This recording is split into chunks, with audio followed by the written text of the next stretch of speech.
के लिए, palm Sunday के इस पर्व के लिए परमेश्वर का धन्यवाद करते हैं। और आज ये जिससे जो पैशन वीक शुरू हुआ है इसके लिए भी अपने परमेश्वर का हम धन्यवाद करते हैं कि परमेश्वर ने एक और मौका हमें दिया कि निरंतर तौर पे हर दिन हम परमेश्वर की प्रेजेंस में आए, हर दिन हम परमेश्वर को वर्शिप करें और हर दिन परमेश्वर के वचन की रोशनी में हम अपने दिलों को और अपनी जिंदगियों को जांचें। परमेश्वर ने सुंदर अवसर हमें दिया। तो वर्ष 2024 का ये पैशन वीक एक बार फिर से हमारे जीवन में आया और परमेश्वर का हम इसके लिए धन्यवाद करते हैं मेरे प्रियों। और ये जो 3 बाइबल रीडिंग हमारे सामने पढ़ी गई, इन तीनों बाइबल रीडिंग्स के जरिए, इन वचनों के द्वारा हम समझने की कोशिश करेंगे कि परमेश्वर हमारी जिंदगियों से आज क्या चाहते हैं। इससे पहले कि हम वचन में चलें, अपने हर संडे कन्फेशन करेंगे। सब लोग अपना दाहिना हाथ इस तरह से खड़ा कर लें और मेरे पीछे बोले, परमेश्वर का वचन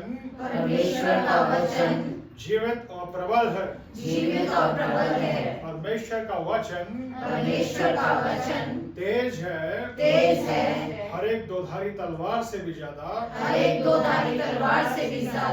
परमेश्वर का वचन सामर्थी है, मेरे गुदे गुदे को छेदने में। परमेश्वर का वचन सामर्थी है, मेरे जीव और आत्मा को अलग करने में। परमेश्वर के वचन के सामने,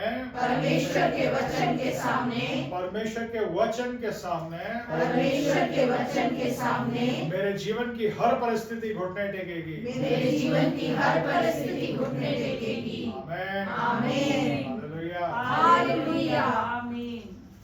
एक बार फिर से परमेश्वर का धन्यवाद करते हैं आज की सुंदर गवाहियों के लिए। आज की बात में एक बार फिर से बहुत खूबसूरत गवाहियां हमने सुनी और परमेश्वर का धन्यवाद करते हैं इस न्यू बिगिनिंग के लिए, इस नए चर्च के लिए, इस नए चर्च बिलीवर्स अथॉरिटी के लिए।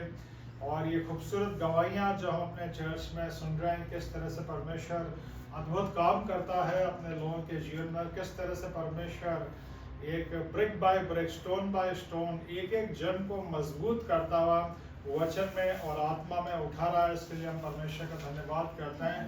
भीड़ में कई बार क्या होता है, भीड़ हमेशा मिली जुली होती है और भीड़ में हर प्रकार के लोग होते हैं और इसीलिए परमेश्वर ने ये न्यू बिगिनिंग करी, एक नई शुरुआत करी कि इस नई शुरुआत में एक एक पत्थर जो है परमेश्वर के द्वारा ही चुन चुन के रखा जाए। और जैसा कि आज गवाही देने के बाद एक बहुत खूबसूरत बात हमारे सामने रखी गई कि हर एक जना बिलीवर्स अथॉरिटी चर्च का वो खड़ा होकर ऐसी गवाही दे। परमेश्वर इस तरह से जिंदगियों को जो है वो तैयार कर रहा है। तो परमेश्वर का धन्यवाद करते हैं खूबसूरत प्रेज एंड वर्शिप के समय के लिए, जो बहुत ही खूबसूरत और आशीषित आज स्पेशल सॉन्ग्स हुए, उसके लिए परमेश्वर का धन्यवाद करते हैं। और उससे बढ़ के धन्यवाद करते हैं एक बार फिर से हम गवाहियों के लिए कि अपने चर्च में सुंदर गवाहियों का हम सुन रहे हैं कि परमेश्वर किस अद्भुत रीति से अपने लोगों के जीवन में काम कर रहा है। इन सारी बातों के लिए परमेश्वर का धन्यवाद करते हैं। जो 3 बाइबल रीडिंग्स हमारे सामने पढ़ी गई, उनके जरिए आज परमेश्वर हमसे बात करना चाहता है। और स्पेशल आज पाम संडे के इस पर्व पे हम में से हर एक के जीवन के लिए, हमारे परिवार के लिए, हमारे बच्चों के लिए परमेश्वर की एक स्पेशल कॉल है। उस कॉल को हम देखेंगे। जकरिया नबी किताब उसका 9 अध्याय उसकी 12 आयत पढ़ दीजिए एक बार फिर से जोर से। जकरिया 9:12। हे आशा धरे हुए बंदियों, गढ़ की ओर फिरो। मैं आज ही बताता हूँ कि मैं तुमको बदले में दूना सुख दूंगा। आमीन। ये परमेश्वर की कॉल है, सर्वशक्तिमान परमेश्वर की कॉल है, उसकी बुलाहट है, उसका इनविटेशन है मेरे और आपके लिए। हे आशा धरे हुए बंदियों, गढ़ की ओर फिरो। गढ़ इसको बोलता है किले को, फोर्ट्रेस को। परमेश्वर का वचन कहता है गढ़ की ओर फिरो। हमारा गढ़ कौन सा है? यहाँ किसी सांसारिक किले की बात नहीं हो रही है। हमारा जो परमेश्वर है, खुदावंद प्रभु यीशु मसीह है, वो मेरा और आपका गढ़ है। तो परमेश्वर कह रहा है मेरी ओर फिरो। और मेरी ओर फिरोगे तो क्या करेंगे? मैं तुम्हें बदले में दूना सुख दूंगा। जितना तुम्हारा सुख चला गया, संसार ने ले लिया, अंधकार के साम्राज्य ने ले लिया, शैतान ने ले लिया, या तुमने अपनी गलतियों की वजह से खोया, परमेश्वर कहता बस मेरी ओर फिर जाओ, मैं बदले में तुम्हारे को दूना सुख दूंगा। और परमेश्वर का धन्यवाद करते हैं परमेश्वर के इस खूबसूरत इनविटेशन के लिए जो परमेश्वर ने जो है मुझे और आपको दिया। और पवित्र बाइबल हमें यही बताती है। सुसमाचार क्यों बोलते हैं? खुदा प्रभु यीशु मसीह के उद्धार के सुसमाचार को इसको सुसमाचार बोलते हैं, इसको गुड न्यूज बोलते हैं। ये एक बहुत ही खूबसूरत इनविटेशन है, एक बड़े विवाह के भोज की तरह ये इनविटेशन है। जब भी कोई हमें खाने का इनविटेशन देता है, किसी बड़ी दावत का हमारे को इनविटेशन मिलता है, तो हम बहुत खुशी खुशी जाते हैं कि वहां पे अच्छा भोजन मिलेगा। तो परमेश्वर के राज्य का ये इनविटेशन भी ऐसा ही है, इसमें हमें सब कुछ अच्छा ही अच्छा मिलने वाला है। और शैतान और अंधकार का साम्राज्य अपने झूठ के द्वारा हमारे मनों को ऐसा कर देता कि नहीं परमेश्वर की तरफ फिरेंगे तो ये चला जाएगा, वो चला जाएगा। नहीं, परमेश्वर कहता है मैं तुम्हें बदले में दूना सुख दूंगा। Praise the Lord, amen. पवित्र बाइबल में आप शुरू से लेके आखिर तक पढ़ लीजिए, जितने भी लोग संसार को, संसार की बातों को छोड़ के परमेश्वर के पीछे चले, कुछ समय के लिए उन्हें कठिनाइयों का, परेशानियों का, चैलेंजेस का बड़ा सामना करना पड़ा, क्योंकि अंधकार के साम्राज्य को कभी अच्छा नहीं लगेगा कि आप उसको छोड़ के और परमेश्वर के पीछे चलो।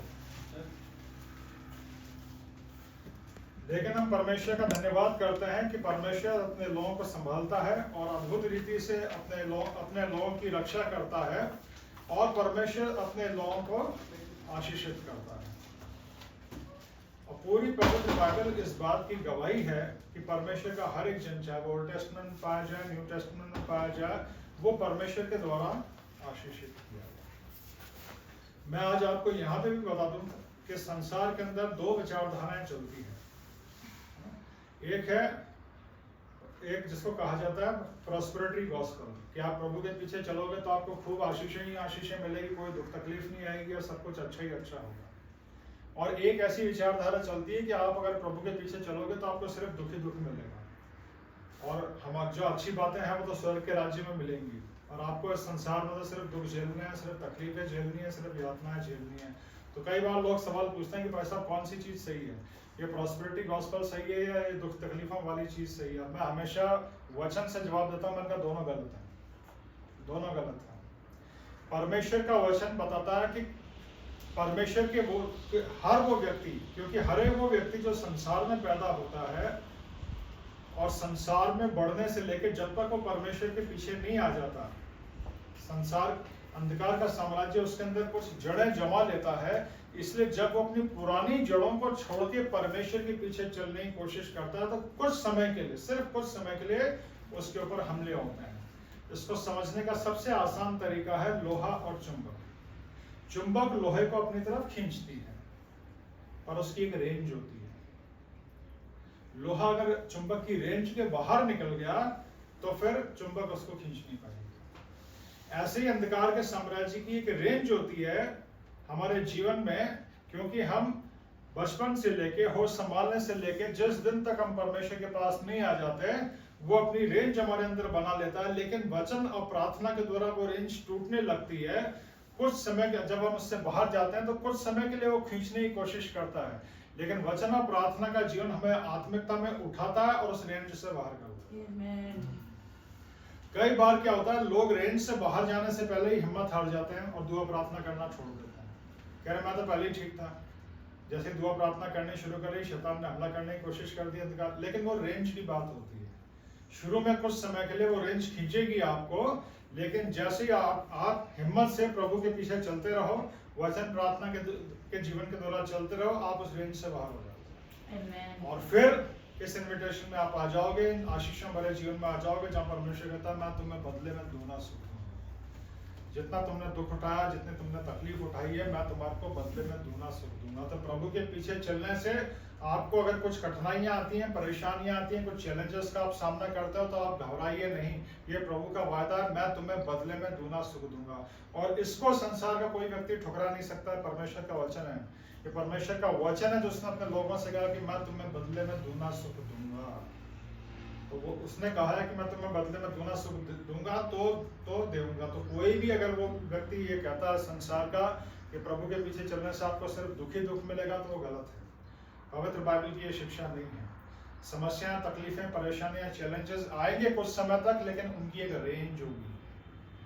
उस रेंज के बाहर कुछ नहीं, उस रेंज के बाहर फिर सिर्फ परमेश्वर की प्रेजेंस है, उसकी आशीषें हैं और उसकी अद्भुत सामर्थ है जो आपका इंतजार कर रही है। तो मेरे प्रियो, आज एक ये खूबसूरत इनविटेशन है जो परमेश्वर का है मेरे और आपके जीवन के लिए। और ये इनविटेशन कैसे काम करता है, ये इससे पहले की एक आयत में लिखा है, 11 आयत के अंदर। अब ये 11 आयत पढ़ लीजिए। हाँ जी। तू भी सुन, क्योंकि मेरी वाचा के लहू के कारण मैंने तेरे बंदियों को बिना जल के गड्ढे में से उभार लिया है। जी हाँ। अब ये परिस्थितियां कैसे बदलेंगी, ये परिस्थितियां कैसे बदलेंगी? परमेश्वर कहता है मेरी वाचा के लहू के कारण। हमने इस चीज को सीखा है इस न्यू बिगिनिंग में कि परमेश्वर का वचन क्या है, क्यों परमेश्वर के वचन में पुराना नियम और नया नियम पाया जाता है। ये पुराना नियम और नया नियम क्या है? ये पुरानी वाचा है और नई वाचा है। पुरानी वाचा परमेश्वर ने इजरायली लोगों के साथ बांधी थी, यहूदी लोगों के साथ बांधी थी और उनके पूर्वज से बांधी थी, इब्राहिम से बांधी थी, इब्राहिम, इसहाक और याकूब से, और उसके बाद इजराइलियों से बांधी। और इसीलिए पुराना नियम कहा जाता है, जो कि पुरानी वाचा है, ओल्ड टेस्टमेंट। नया नियम, नई वाचा परमेश्वर ने प्रभु यीशु मसीह के द्वारा इस पूरे संसार में हर उस व्यक्ति से बांधी है जो अपने पापों से पश्चाताप करके प्रभु यीशु को अपना उद्धारकर्ता स्वीकार करता है। तो इसीलिए परमेश्वर कहता है मेरी वाचा के लहू के कारण मैंने तेरे बंदियों को बिना जल के गड्ढे में से उबार लिया। अंधकार का साम्राज्य, पाप, हर इंसान को एक गड्ढे के अंदर ले जाता है, एक गड्ढे के अंदर ले जाता है। हर जीवन जो परमेश्वर से दूर है और पाप की वजह से वो एक गड्ढे के अंदर जा गिरता है जिसमें जल नहीं है, यानी आशीषें नहीं है। जल परमेश्वर के आत्मा को, उसकी प्रेजेंस को और ब्लेसिंग्स को ही बताता है। एक ऐसा जीवन जहां पे कोई ब्लेसिंग्स नहीं है। परमेश्वर कहता है कि मेरी वाचा के लहू के द्वारा मैं तेरे को उस गड्ढे में से निकाल लूं। एक नई वाचा जिसके जरिए परमेश्वर हर जीवन को मुक्ति देता है और हर गड्ढे में से निकाल लेता है। गड्ढा एक लिमिटेड स्थान है। समझने की कोशिश करिए क्यों यहाँ पे गड्ढा कहा गया। एक व्यक्ति जो गड्ढे में गिर जाता तो क्या हो जाता, उसका मूवमेंट चला जाता है। एक व्यक्ति जो नॉर्मल सड़क पे चल रहा है या मैदान में चल रहा है या किसी खुली जगह पे चल रहा है वो काफी दूर तक जा सकता है। पर गड्ढा क्या होता है, व्यक्ति के मूवमेंट को बंद कर देता है। आज इस संसार में नहीं पता, पर बहुत से लोगों की हालत यही है। वो शारीरिक तौर पे और सांसारिक तौर पे तो एक नॉर्मल जीवन जी रहे हैं। ध्यान से सुनिएगा इस बात को, क्यों परमेश्वर के वचन में यहाँ पे गड्ढे शब्द का इस्तेमाल हुआ।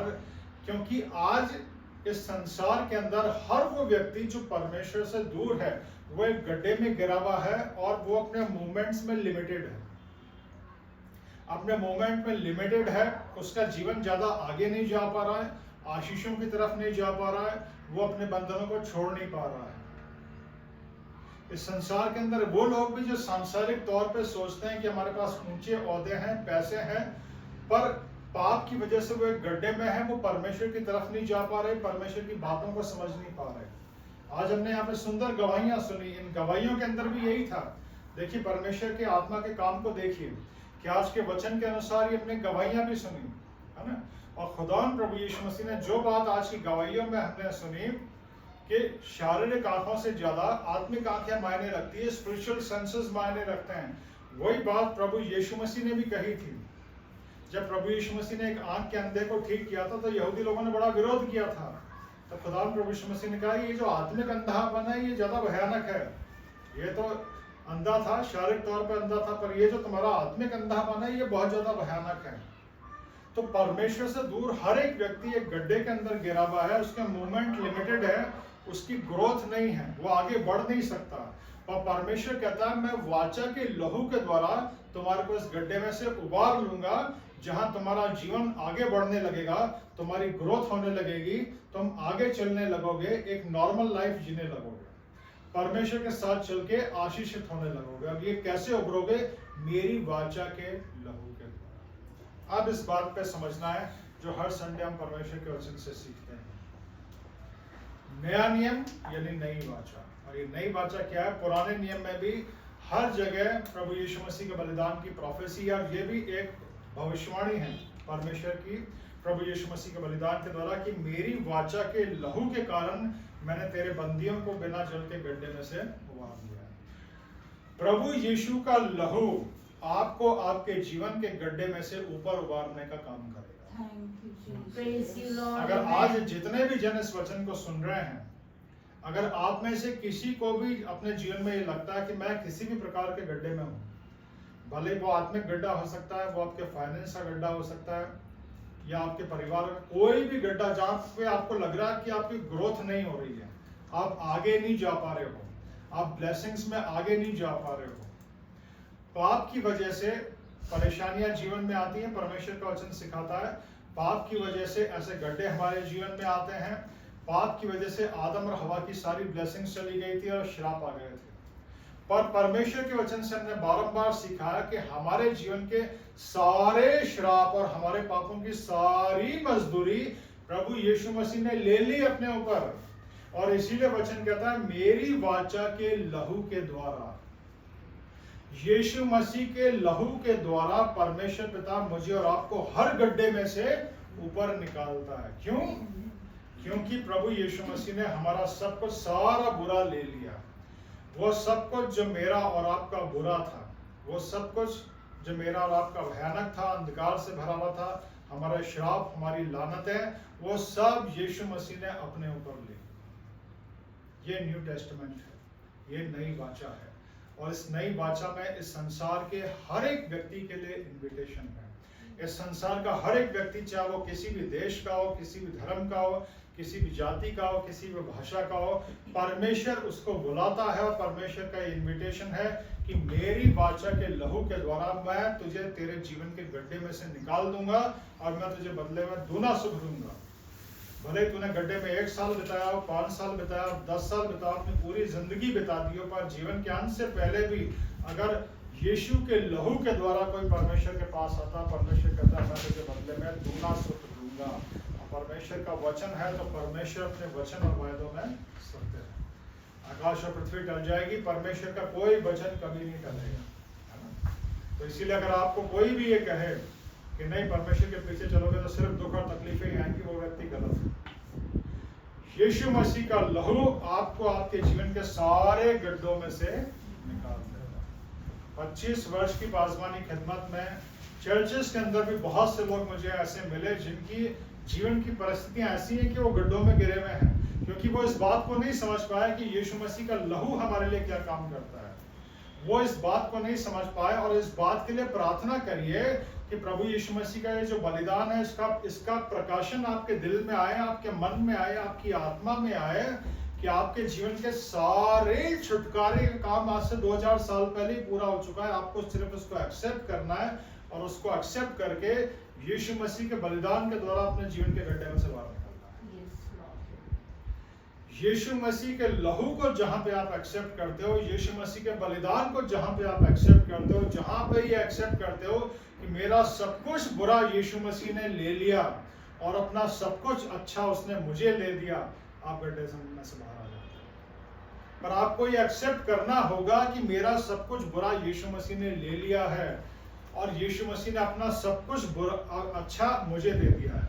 मेरा सब कुछ बुरा यीशु मसीह ने ले लिया, और अपना सब कुछ अच्छा, यीशु मसीह के पास सबसे अच्छा क्या है? स्वर्ग, अनंत काल का जीवन, वो उसने मुझे और आपको दे दिया। वो उसने मुझे और आपको दे दिया। उद्धार के द्वारा मुझे और आपको क्या मिलता है? स्वर्ग, अनंत काल का जीवन, इटर्नल लाइफ। आज हमारे पास एक आशा है कि हमारे जितने भी जो लोग जो हमसे पहले चले गए, हम उनसे दोबारा मिलेंगे। कहाँ मिलेंगे? स्वर्ग में, जहाँ एक बहुत अच्छा जीवन है। तो प्रभु यीशु मसीह ने हमारा नरक हमारे सामने से हटा के अपना स्वर्ग मुझे और आपको दिया है। कैसे? वाचा के। शैतान और अंधकार का साम्राज्य कह रहा था इसने पाप किया है, पाप की मजदूरी मौत है, तो इसे मरना चाहिए। यीशु मसीह ने कहा मैं मर रहा हूं इसकी जगह मैं मर रहा हूं। और हम क्यों पाम संडे का पर्व मनाते हैं? पाम संडे का पर्व इसलिए मनाते हैं कि मेरे और आपके जीवन को गड्ढे में से उबारने के लिए, हमारा सब कुछ बुरा अपने ऊपर लेने के लिए, और अपना सब कुछ मुझे और आपको अच्छा देने के लिए प्रभु यीशु मसीह ने यरूशलेम में प्रवेश किया। ये जो पाम संडे की घटना है, जब प्रभु यीशु मसीह ने यरूशलेम में प्रवेश किया, एक सप्ताह के बाद गुरुवार की रात को उनको पकड़ा गया, और जो हम गुड फ्राइडे सेलिब्रेट करते हैं, क्रूसिफिक्शन का जो उद्धार का दिन जो हम सेलिब्रेट करते हैं, मेरे और आपके पापों के लिए प्रभु यीशु मसीह ने सलीब के ऊपर अपना बलिदान किया। अब इस बात को थोड़ी देर के लिए सोचेंगे, मनन करेंगे। प्रभु यीशु मसीह जो है स्वयं परमेश्वर है, उनकी नॉलेज परफेक्ट है।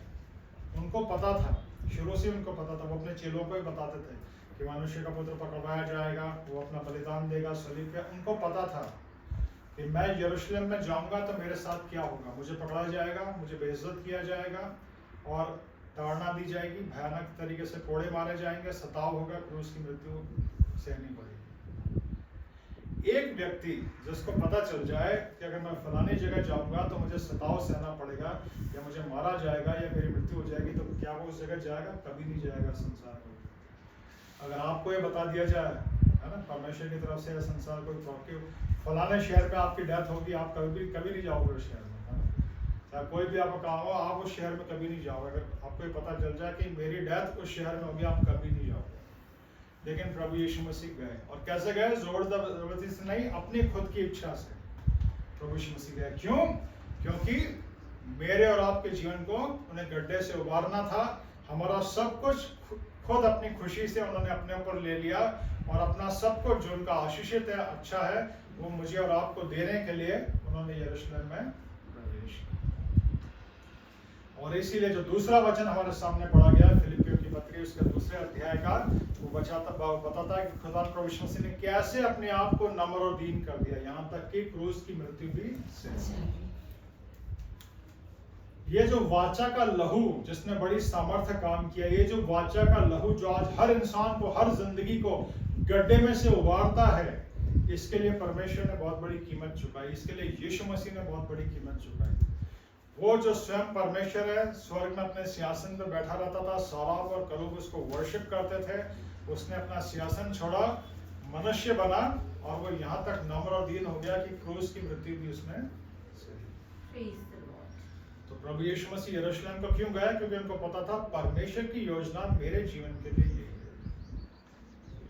कई बार संसार ये देखता है कि अरे इस व्यक्ति के पास से सब कुछ जा रहा है, इस व्यक्ति के पास से सब कुछ चला गया, पैसा भी चला गया, ये भी चला गया, वो भी चला गया, पर वो परमेश्वर की योजना होती है। इस बात को ध्यान रखना।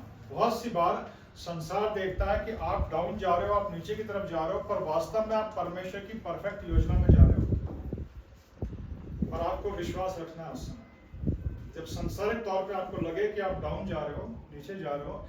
कई बार क्या होता है, संसार के कई बैगेजेस को, एक्स्ट्रा बैगेजेस को हम ले लेते हैं, तो वो हमें परमेश्वर से दूर ले जा रहे होते हैं, हमें आत्मिक जीवन में कमजोर कर रहे होते हैं। तो परमेश्वर सारे एक्स्ट्रा बैगेजेस को हटाते हैं। कोरोना का समय इसीलिए आया था। मैंने बार बार हमेशा पवित्र आत्मा की अगुवाई में इस चीज को सिखाने की कोशिश करी कि संसार जो बेतहाशा भागे जा रहा था, परमेश्वर ने सब कुछ बंद किया। जो लोग पहले झूठे बहाने बनाते थे, टाइम ही नहीं मिलता दुआ करने के बाद, परमेश्वर ने कहा सब बंद, अब तो करो। और जिसने उस समय भी नहीं किया, तो परमेश्वर कोई एक्सक्यूज नहीं दे पाएगा न्याय के दिन सिंहासन के सामने। परमेश्वर ने कहा मैंने सब बंद कर दिया था तुम्हारे लिए, कि तुम्हें टाइम नहीं मिलता था दुआ करने का, वचन पढ़ने का, सब बंद था, तब तुमने क्या किया। तो ऐसे कई बार एक्स्ट्रा बैगेजेस आ जाते तो परमेश्वर हटा देता है बैगेजेस का। अच्छा नौकरी की वजह से टाइम नहीं मिलता, लेकिन नौकरी ले ली, अब क्या करेगा? नौकरी की वजह से टाइम नहीं मिलता, सुबह से शाम पूरा दिन चला जाता है, फिर थक जाता हूँ, फिर आके सोना है, खाना है, नौकरी करनी है। प्रभु कहता है ले नौकरी हटा दीजिए। तो कई बार जब यदि आपको लगे कि आप नीचे की तरफ जा रहे हो, इस बात को ध्यान रखिए कि हो सकता है आप परमेश्वर की परफेक्ट विल में जा रहे हो, परमेश्वर आपको ले जा रहा हो। क्यों? और आशीषित करने। क्या परमेश्वर की ये योजना ये थी कि प्रभु यीशु मसीह सलीब पर ही मर के खत्म हो जाए? नहीं, तीसरे दिन परमेश्वर ने अपने समर्थन को उठाया, और वचन में क्या लिखा है? वो नाम दिया जो सब नामों में श्रेष्ठ है। वो नाम दिया, और ये व्यवस्था ठहराई कि हर एक घुटना यीशु के आगे झुकेगा। हालेलुया। क्यों? क्योंकि यीशु मसीह ने परमेश्वर की बात मानी। तो आप भी विश्वास रखिए अपने जीवन की हर परिस्थिति में परमेश्वर के ऊपर कि सांसारिक तौर पे अगर मैं नीचे भी जा रहा हूँ, परमेश्वर अपनी योजना से मुझे वापस ऊपर उठा लेगा। परमेश्वर के ऊपर विश्वास रखिए, परमेश्वर के ऊपर विश्वास रखिए। ये परमेश्वर का वचन है जो कहता है कि मेरी वाचा के लहू के द्वारा मैं तुझे गड्ढे में से उबार लूंगा, मैं तुझे बदले में दूना सुख दूंगा। विश्वास करिए आज परमेश्वर के इस वचन के ऊपर। और इसीलिए हम पाम संडे का पर्व मनाते हैं। तीसरा जो बाइबल रीडिंग हमारे सामने पढ़ी गई थी, पूरी पाम संडे की घटना का वहाँ पे वर्णन है कि कैसे प्रभु यीशु मसीह ने यरूशलेम के अंदर विजयी प्रवेश किया और एक गधे के बच्चे का इस्तेमाल किया। और जब उसे खोला गया तो लोग ऑब्जेक्शन करने लगे, तो प्रभु यीशु मसीह ने पहले से ही बता दिया था कि प्रभु को इसका प्रयोजन है। आज भी संसार के अंदर हर वो व्यक्ति जो बंधा हुआ है अपने खूंटों से, परमेश्वर उसको खोल रहा है अपने प्रयोजन के लिए। तो शुरू में ऑब्जेक्शन होता है, भैया क्यों खोल रहे हो? परमेश्वर को प्रयोजन है, परमेश्वर इस्तेमाल करना चाहता है जीवन को। हर एक जन जो खूंटे से बंधा हुआ है, पर जिस जीवन के लिए परमेश्वर का प्रयोजन है वो खोला जाएगा अपने खूंटे से। परमेश्वर इस्तेमाल करेगा उस जीवन को, चाहे वो खूंटा, चाहे वो रस्सियां कैसे भी हो। परमेश्वर हर एक जीवन को खूंटे से खोल के उस जीवन को इस्तेमाल करने की सामर्थ रखता है। और ये होगा कैसे? वाचा के लहू के द्वारा। पुराने नियम में भी सारे इजरायली लोग बाहर निकले कैसे? वहां भी मेमने का बलिदान हुआ था, फसह का पर्व मनाया गया था। और वो फसह का पर्व उन्होंने अपने घर की चौखटों पे लगाया गया था, ताकि मौत के फरिश्ते ने जब प्रहार किया था, इजरायलियों के सारे बच्चे बच गए थे। आज यीशु का लहू जो आज से 2000 साल पहले मेरे और आपके पापों के लिए बहा, वो हमारे हर एक के व्यक्तिगत जीवन को, घर परिवार को, बच्चों को बचाने की, हर एक गड्ढे में से निकालने की सामर्थ रखता है। और हमारे जीवन को आशीषों से भरने की सामर्थ हमारा परमेश्वर रखता है। आमीन। पाम संडे का जो पर्व है, ये सबसे बड़ा संदेश मुझे और आपको देता है कि हमें सिर्फ उस घटना को याद नहीं करना जैसे प्रभु यीशु मसीह की ट्रायम्फल एंट्री हुई यरूशलेम में। आज वैसे ही ट्रायम्फल एंट्री प्रभु यीशु मसीह मेरे और आपके जीवन में और दिल में चाहता है। आमीन। और लोग क्या है, इवन हमारे मसीह समाज के लोग भी साल दर साल सिर्फ उस पाम संडे की घटना को याद करके रह जाते हैं। नहीं, सिर्फ घटना को याद नहीं करना। घटना का मेन मैसेज और मीनिंग ये है कि यीशु मसीह आपके जीवन में एक विजेता के तौर पर प्रवेश करना चाहता है। आमीन। और वो कब होगा? जब आप गड्ढे से उबर जाएंगे। और गड्ढे से आप नहीं उबर सकते, उसकी वाचा का लहू आपको उबारेगा। उसकी वाचा का लहू आपको अपने जीवन के ऊपर लगाना होगा। उसके लहू के काम को स्वीकार करना होगा अपने जीवन में कि मेरे सारे पापों का मूल्य यीशु मसीह ने चुका दिया। क्योंकि शैतान यही ड्रम बजाता है, ढोल बजाता है, तू तो इतना पापी है, तुम तो ये काम किया, तुम तो वो काम किया। आपको वचन के द्वारा जवाब देना, जैसे पिछले काफी दिनों से हम सीख रहे हैं कि हर बात का जवाब वचन से देना है। आपको वचन से जवाब देना कि मेरे जीवन के सारे पापों का मूल्य यीशु मसीह ने चुका दिया सलीब पे। यीशु के लहू में मेरे सारे पाप धुल गए हैं। यीशु के लहू में मैं अपने वस्त्रों को, अपने जीवन को, अपने पापों को धोता हूँ। परमेश्वर का वचन कहता है मेरी वाचा के लहू के द्वारा क्या होगा? बंदी गड्ढे में से निकाला जाएगा। वो जो बिना जल का गड्ढा है उसमें से हर एक जीवन निकलेगा और मैं उसको दूने सुख से भरूंगा। और शैतान एक कील ठोक के रखता है, पीछे देखता रहा, उस घटना को याद करता रहा, उस बुरी घटना को याद करता रहा। तेरे पास कुछ भी नहीं है, तेरे पास तो गड्ढे में गिरा हुआ है।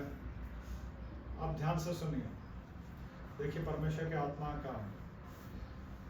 मुझे बचपन में कॉमिक्स पढ़ने का बड़ा शौक था, मैं खूब कॉमिक्स पढ़ता था। तो एक घटना भी प्रभु ने याद दिलाई। मैं बचपन में एक कॉमिक्स पढ़ता था, उसमें एक कॉमिक्स थी फैंटास्टिक फोर की। उसमें 4 सुपर हीरोज थे। तो एक बार एक बड़ा विलेन वो उनको एक कैद में डाल देता है। और वो कैद कैसा होता है? उनके चारों तरफ एक लोहे का कमरा होता है। उनको वो चारों सुपर हीरोज होते हैं, उनको लोहे के कमरे में कैद डाल देता है और फिर आराम से अपने स्क्रीन पर देखता रहता है। और वो चारों लोहे के कमरे को ब्रेक करने की कोशिश करते हैं, लेकिन वो उसको ब्रेक नहीं कर पाते। और वो विलेन जो है वो देख के वो बड़ा मजा लेता रहता है कि चारों सुपर हीरोज फंस गए। तो उस विलेन के पास एक उसका असिस्टेंट खड़ा होकर कहता है ये इतने पावरफुल सुपर हीरोज हैं, इस कमरे को ब्रेक क्यों नहीं कर पा रहे? तो पता है वो विलेन क्या बोलता है? बहुत गहरी आत्मिक शिक्षा है इसमें, ध्यान से सुनना। वो विलेन कहता है क्योंकि वास्तव में वहां कोई कमरा है ही नहीं, मैंने सिर्फ इनके दिमाग में ये इंजेक्ट कर दिया कि ये कैद में है। ये तो खुले में है, पर मैंने इनके दिमाग में डाल दिया है कि ये कैद में है, कमरे में है, इसलिए हवा में ही हाथ पांव मार रहे हैं, वास्तव में कुछ है ही नहीं वहां पर। और जो चारों सुपर हीरोज होते हैं, एक उनमें से एक को ये पता चल जाता है कि हमारे को ये जो ब्रेन की कैद में डाला गया है, वो चारों बैठते हैं, मेडिटेशन करते हैं कि नहीं, हमारे को ये सोचना है कि हम कोई कैद में नहीं है, हम फ्री हैं, हम आजाद हो चुके हैं। जैसे ही वो चारों ये सोचते हैं तो उस कमरे से बाहर आ जाते हैं। आज शैतान ने यही काम कर रखा है। हमारे छुटकारे का काम तो हो गया आज से 2000 साल पहले, पर फिर भी वो एक झूठी कैद हमारे ऊपर लाता है। तू तो अंधेरे में है, तेरे पास कुछ भी नहीं है, तू तो मजबूर है, तू तो गड्ढे में है, तेरे पास तो नौकरी भी नहीं है, तेरे पास तो ब्लेसिंग्स भी नहीं है, तेरे पास तो पैसा भी नहीं है, तेरे पास तो बैंक बैलेंस भी नहीं है। जबकि परमेश्वर क्या कह रहा है? तेरा खजाना, तेरा धन मैं हूं।